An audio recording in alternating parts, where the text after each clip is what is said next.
You've had a lot of people, and you have been influenced by a lot of what you have seen, you know, a lot of what you've read and studied and all of that. Terry Gilliam gave you some advice before you made Reservoir Dogs. You remember what it was? Yeah, I sure do. You see movies and they can be full of vision, and you know you want your movies to be like that. But you know you see these other movies that don't have any vision, but I'm sure the director tried. So what's the difference between this guy versus that guy? How was this guy able to get this on the screen, and how was this guy not able to get this on the screen?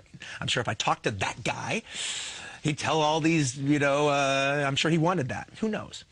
And I was afraid of being that guy. I want to be that guy. And, well, Terry Gilliam definitely has a vision. No 2, 3, 4 ways about it. So we were at Sundance, and it was like a lunch going on at the picnic tables there, and everyone else FO'd. And it was just me and him talking, which was a thrill. And I go, look, you know, you have a very specific vision in your movies, and it's right there on the screen. How do you do that? How do you get that vision that's in your head? How do you get it on the screen? And he said, well, Quentin, you have to understand, as a director, you don't have to do that. Your job is to hire talented people who can do that. You hire a cinematographer who can get the kind of quality that you want. You don't have to be able to know how to take the lights and move them around to create an effect. You hire a talented costume designer who can give the colors that you need and the flamboyance or not that you want.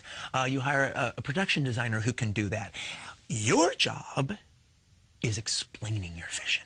Your job is articulating to them what you want on the screen.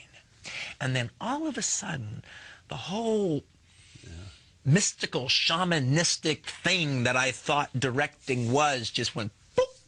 And I realized I could do that. That it wasn't this Merlin-like magic kit that I needed to know the right spell in order to conjure. I can describe what I want. I know what's in my head. That's the easiest part. I'm good at describing. Is there a series of movies that you want to make? I mean, I've tried to look at sort of what you've done and say, where is he going? I'm actually kind of getting excited by just that little sentence, or your little wrap-up that you just did there, was the fact that, what's he going to do next? Yeah. I think in particular, in the case of like finishing Inglourious Basterds, and in particular the case of finishing this, who knows what I'm going to do next, but it's actually kind of an exciting question. Because there is this, you know, Bastards, boom, that was that. Yeah. And now this is this. And it does seem like, okay, there's a box checked, not in some going down a box, but just it's okay, that's his Western statement. That's his statement on slavery. Right. What's going to be his next genre? What's going to be his next statement? What's going to be the next story that intrigues him to spend 1.5 years of his life doing? But you have no idea what it is. Right now, I'm not really sure. How will you find it? I have to say, I usually find it through other writing. I've been doing. Your writing for something will lead you to thinking, I want to go here. Yeah, well, I really like doing film writing, and I haven't published any of it yet, but I really like doing film writing. Or these are essays on film, not criticism. Yeah, it's like, well, it's kind of criticism / essays, usually about dead directors, so I don't get in trouble, and have to be sheepish as somebody at a party because I wrote bad stuff about him. All right, but also it's kind of unfair to take a swipe at a colleague. If I'm a critic, I'm a critic. But if I'm not, I'm not. But I love that type of writing because I love just being this student of cinema all the time and dealing with it and constantly putting my aesthetics, what I consider good work versus bad work, constantly under a microscope and then being forced to describe it. But in this case in particular, it was that writing that led me to this story. Right. And one of the things that was great about it is because I'd been doing so much writing, I wasn't cold when it came time to write this piece. I was lubricated. I was in the zone. I was writing every day. So it was just, you just won't move over to here. Yeah. And that was really exciting. I remember one night on a plane, I've told this story before. You remember this? Yeah, I do remember. I get on the plane, and I'm exhausted. I've been working and filming all day in Los Angeles. He's on the plane. It's the overnight red eye. And I get on the plane, as I always do, and probably have a glass of wine and put my head back and go to sleep. I do that. I look over to you when you're typing away. Then I wake up about 30 minutes before we're going to land, and I look over there, and you're still doing this. Yeah. I said, that sucker's been up all night creating. Yeah, but you know, one of the things, to me, the greatest thing about an airplane is I love all that time by yourself. I do too, actually. I just love being in there and no one's really talking to you, and then you know, I always have books to read and I always have stuff to write, you know, and I just, boom, that's like 5 hours of just straight work. Does this creative power that you have, this creative energy, have an outlet anywhere other than film? Now, you'll argue criticism, and I'll take that, but what else? I mean, do you create music? No, I don't create it. Yeah, no. You don't create that. Yeah. No, I appreciate it. Yeah. And you make movies about it. Yes, exactly. And I use it in my movies, and it is a huge part of my aesthetic. It is. It really is. It really is. It's not only. It's a defining part of your. I would agree, but I don't make it, and that's actually part. You know. So what does that make you? A kind of aggregator? Yeah, it's you know, I guess. Yeah. Well, it is modern art going on. There is a slightly, you know, for lack of a better word, a hip-hop aesthetic of taking something that already exists, taking what you like from what already exists, and putting it into your own work, and by the way you do it and the way you frame it, creating something that didn't exist before. Now, it's taken a while for that to be respected, all right, but that's always kind of where I've been coming from. And how do you use it? What does it add to the film? Well, I mean, personally, I just think... it creates mood. It creates. Well, I just pacing. think it's one of the most. I try not to use music just as a case of pacing. That's how everybody else does it. They put innocuous music just to kind of get the ticking clock going. I should have been embarrassed to even suggest you do that.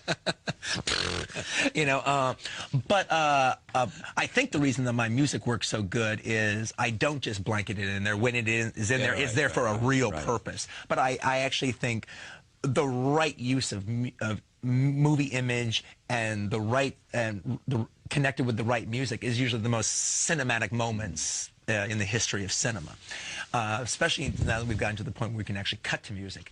And you know, those are the cinematic moments. Those are the moments that I'm waiting for as the clock's ticking down as I'm watching the movie. So is it joy for you putting the movie together in the editing room? Is that what you like most, rather than filming the scenes and making, you know, putting it in? I know it's all great. I mean, look, admittedly, editing is far less hysterical. You know, you get up and go to the work. It's probably more creative too, isn't it? Well, it's not. No, it's not. It's not more creative than shooting. Shooting is creative. Shooting is crazy creative, especially the way I do it. All right, but what's that? How do you do it?